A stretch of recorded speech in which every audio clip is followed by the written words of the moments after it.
السلام عليكم ورحمة الله وبركاته. ازيكم حبايبنا؟ عاملين ايه؟ يا رب تكونوا كويسين وبخير. اللهم صل وسلم وبارك عليك يا حبيبي يا رسول الله. سبحان الله والحمد لله ولا اله الا الله والله اكبر ولا حول ولا قوة الا بالله.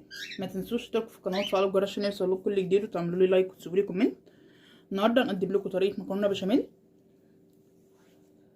هي سهلة وبسيطة، مش هتاخد مواعين كتير. معايا مكرونة اقلام اهي، معايا كوبايتين حليب، معايا مرقة دجاج فورية او مكعب مرق، وملح وفلفل. تمام. معايا معلقتين من الدقيق، معايا لحمه مفرومه انا معصجه. انا عصقت اللحمه المفرومه، حطيت بصل، حطيت عليها يعني بصلايه، حطيت عليها نص كيلو لحمه مفرومه او ربع كيلو على حسب الكميه اللي انت عايزاها. انا حطيت بصلايه حلوه كبيره على النص كيلو، وعليها جزرايه. شوحت الاول البصله، بعد كده لا يا ربي، حطيت الاول اللحمه، شوحتها لغايه اما لونها بقى بني. حطيت عليها البصل تشوح، وحطيت بعد كده عليها هريسه شطه معلقه، حطيت عليها جزرايه، وسبتهم كلهم ايه يتقلبوا مع بعض وياخدوا من طعم بعض لغايه اما اللحمه استوت. بعد كده طفيت عليها ودخلتها الفريزر، طلعتها من الفريزر بستخدمها معاكم دلوقتي. يلا بينا بقى نعمل المكرونه مع بعض. ورجعت لكم تاني يا حبايبي. انا معايا هنا حله، معايا معلقه سمنه او زيت او زبده، الماده الدهنيه اللي انت حباها.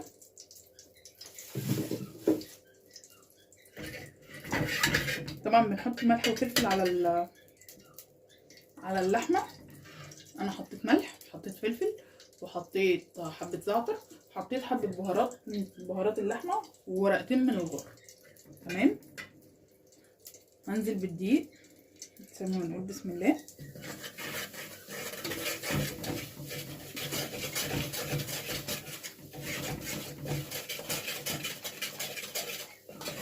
لازم ان انا احمر الدقيق سنه. انا مش هسلق النهارده المكرونه، انا هعملها نيه، عشان كده بقول لكم مش هنوسخ حلل كتير، هي حله واحده بس بتاعت البشاميل. لو انت مش عامله عصاج يعني انا مثلا اول ما بجيب اللحمه بعمل العصاج على طول، بسيبه في الفريزر، احطه بقى في الفريزر وقت ما عاوزه اطلعه.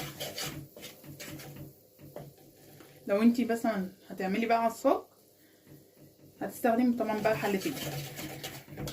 انا النهارده مش هستخدم غير حله واحده والصينيه اللي احنا هنعمل فيها المكرونه بس. كده الدقيق معانا اتحمر، هنزل بالحليب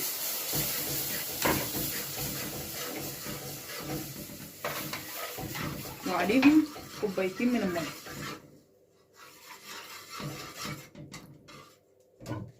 يعني انا حطيت كوبايتين لبن، هحط عليهم كوبايتين ميه. كل ده على الايه، معلقتين الدقيق. تمام. اللهم صل وسلم وبارك عليك يا حبيبي يا رسول الله. سبحان الله والحمد لله ولا اله الا الله والله اكبر ولا حول ولا قوه الا بالله.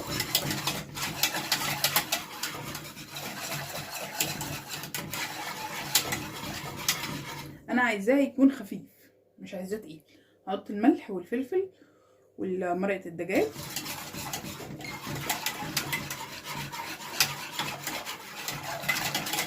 هو مش هيتقل معايا قوي، بس انا هستنى لغايه اما هو يغلي وبعد كده نحطه على المكرونه.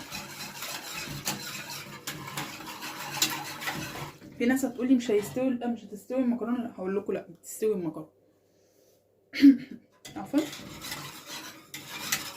لو انت عايزه تعمليها بالطريقه الاساسيه بتاعتنا هيبقى هتسلقي المكرونه وهتعملي زي ما احنا عملنا كده، بس البشاميل هيبقى تقيل سنه.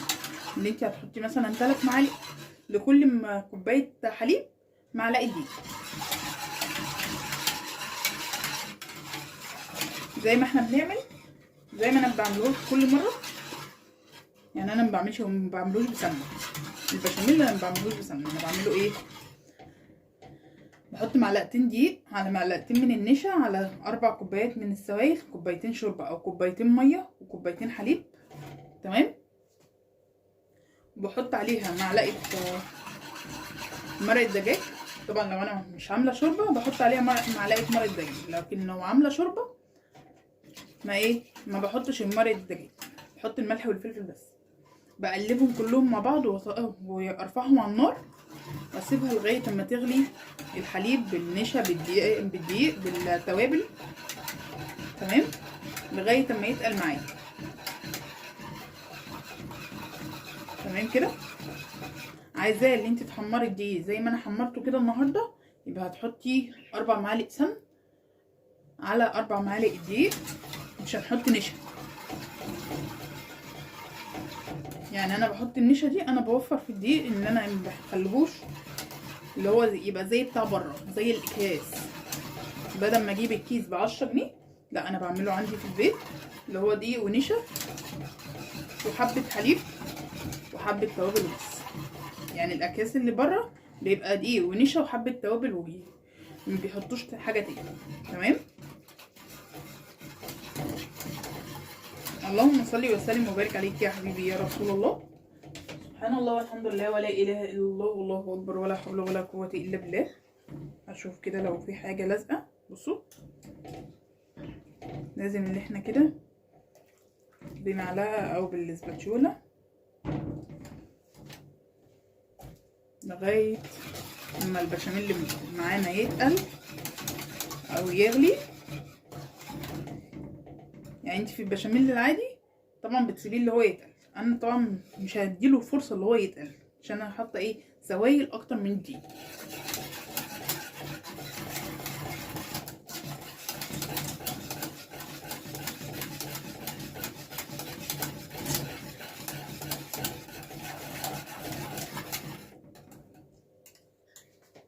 تمام كده اهو، مفيهوش اي حاجه مكلكعه. عايزه تحطي عليه كريمه لباني حطي لو عندك، لو ما عندكيش ما تحطيش زي ما انا ما حطيتش. انا في وقت بحط لو عندي كريمه لباني بحط، لو ما عنديش خلاص ما بحطش، بيطلع حلو برضه. عندك قشطه حطي، عندك رش اللبن حطيها يطلع معاكي كريمي. عندك عندك مثلا جبنه كريمي حطيها. يعني مثلا الجبنه الكريمي اللي احنا بنعملها على القناه مع بعض ممكن تحطي معلقه منها، بس اللي هي تكون الساده ما تكونش بالاطعمه. او عندك مثلا مكعبين نستون حطيهم. كل ده بيديكي قيمه غذائيه عاليه، بيحللك في الطعم. تمام. اللهم صل وسلم وبارك عليك يا حبيبي يا رسول الله. سبحان الله والحمد لله ولا اله الا الله والله اكبر ولا حول ولا قوه الا بالله. بصوا هو بدأ اللي هو يسخن معايا ويغلي.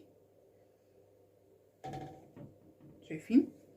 انا عايزاه كده ميه عشان اسوي المكرونه بتاعتي. يلا بينا بقى، يلا بينا بقى نعمل الصينيه مع بعض. انا معايا هنا الصينيه بتاعتي، هنزل بكبشه بشاميل كده من تحت اهي، وهنزل عليها بالمكرونه.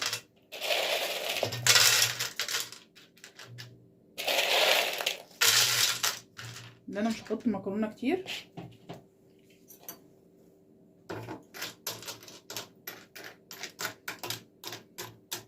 بظبط كده المكرونه تكون على البشاميل عشان ما يكونش واحده فوق التانية، لا انا مش عايزاها اهي.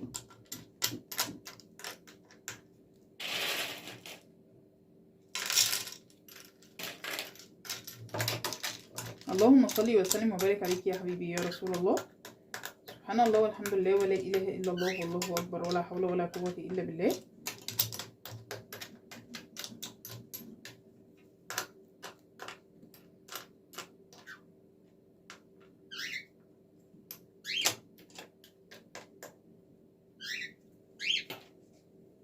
الزياده انا بشيله، يعني بصوا في زياده اهي انا بشيلها.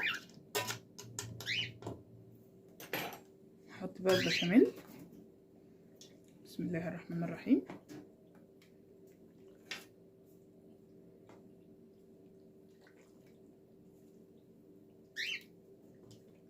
عشان نحط اللحمه بتاعتنا طبعا اللحمه فيها سوائل، بس انا مطلعاها من الفريزر، ما حطيتهاش على النار. تمام.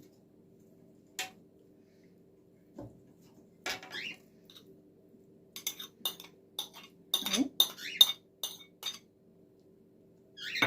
اللهم صل وسلم وبارك عليك يا حبيبي يا رسول الله. سبحان الله والحمد لله ولا اله الا الله والله اكبر ولا حول ولا قوه الا بالله. انا اللحمه المعصجه دي بتنفعني بقى لما اكون معصجاها، بتنفعني بطلعها مثلا اكون عايزه اعمل مكرونه بشاميل، عايزه اعمل سمبوسه، عايزه اعمل جلاش، كل ده بتنفع معايا اللحمه. هنزل بالمكرونه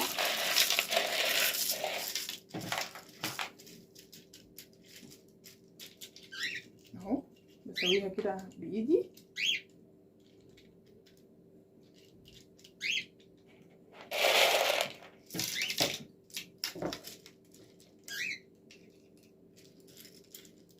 بدخلها الفرن على درجة حرارة 260 على الرف الوسطاني، بتاخد في حدود 40 دقيقة. هي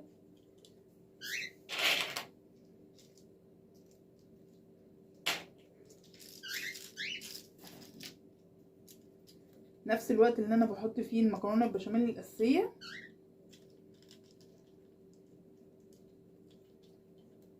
تمام كده اهو. نكمل بقى البشاميل.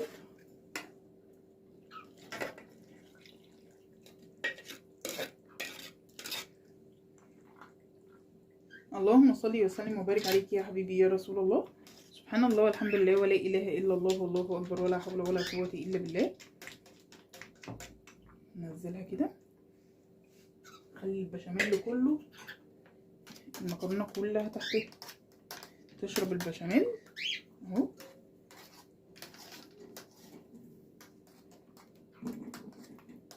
هدخلها بقى الفرن لغايه اما تستوي، وبعد كده عايزه احط لها من فوق بضايقه صفار بيض حطي، عايزه تحطي جبنه موتزاريلا وجبنه رومي ومجموعه الجبن دي حطي، مش عايزه براحتك. عايزه تحطي لها حبه بقسماط كده من على الوش اللي هي تديها اللون حطي. البقسماط بيدي لون، الجبنه بتدي لون، لو جبنه موتزاريلا وجبنه رومي وجبنه شيدر بتدي لون. لو ما عندكيش غير جبنه موتزاريلا بس حطي، لو عندكيش غير جبنه رومي بس حطي. عندك بضايه اضربيها مع حبه لبن وحطيهم، مش هتقولك لا. كل ده حطيه على الوش المكرونه البشاميل، هيديكي ايه، هتطلع معاكي تحفه، وهيديكي الوش الاحمر. ندخلها بقى الفرن وبعد كده نرجع لكم تاني. وكده حبايبنا الشكل النهائي للمكرونه بتاعتنا. اللهم صل وسلم وبارك عليك يا حبيبي يا رسول الله. نبدا بقى نطلع حته. طبعا انا حطيت عليها ميكس جبن. تمام.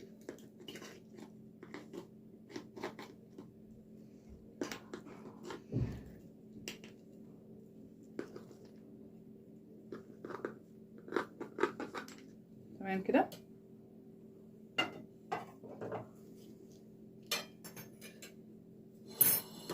نبدأ بقى نطلعها.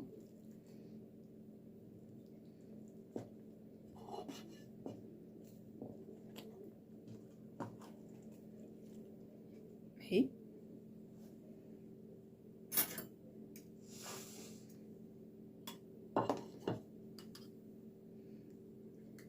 مستوية. بصوا